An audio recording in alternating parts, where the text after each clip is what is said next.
আগামীকাল থেকে শুরু হচ্ছে প্রথম দফার লোকসভা নির্বাচন। সেই নির্বাচনের প্রক্রিয়া নির্বিঘ্নে ও শান্তিপূর্ণভাবে মিটেছে, এমনটাই জানালেন রাজ্যের মুখ্যমন্ত্রী ডাক্তার মানিক সাহা। পাশাপাশি নিরাপত্তা বাহিনী, সাধারণ প্রশাসন সহ ভোটের কাজে নিযুক্ত সকলের প্রতি আন্তরিকভাবে ধন্যবাদ জানিয়েছেন নিজের সোশ্যাল মিডিয়া অ্যাকাউন্টে একটি পোস্ট দিয়ে। প্রথম দফার লোকসভা নির্বাচনের ঠিক পরের দিনই দুঃসংবাদ কংগ্রেসের জন্য।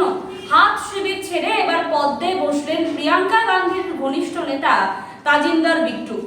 শনিবার সকালে কংগ্রেসের সভাপতি মল্লিকার্জুন খাড়গের কাছে চিঠি লিখে দল ছাড়ার সিদ্ধান্ত নেন তিনি। এরপরই শনিবারই বিজেপিতে জয়েন করেন। গতকাল সারা দেশে 102টি আসনে লোকসভা নির্বাচন হয়েছে। ত্রিপুরায় ভোটদানের হার 81.52%, বাংলায় 3 আসনে 77.5%, মণিপুরে ভোটদানের হার 68.62% এবং বিহারে ভোটদানের হার 47.49%। অর্থাৎ দেশের মধ্যে ভোট দানের হারের শীর্ষে ত্রিপুরা এবং সবচেয়ে কম বিহার। ভোটের আবহেই উপজাতিদের প্রধান উৎসব গড়িয়া পূজা উদযাপিত হলো।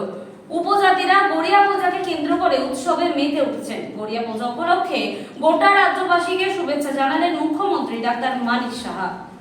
লোকসভা নির্বাচনকে সামনে রেখে শুক্রবার মহারাষ্ট্রের ওয়ার্ধায় এক বিশাল জনসভায় বক্তৃতা রাখছিলেন প্রধানমন্ত্রী নরেন্দ্র মোদী।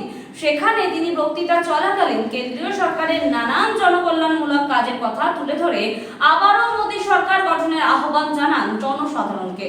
এখন এই পর্যন্তই, ফিরে আসছি পরবর্তী খবর।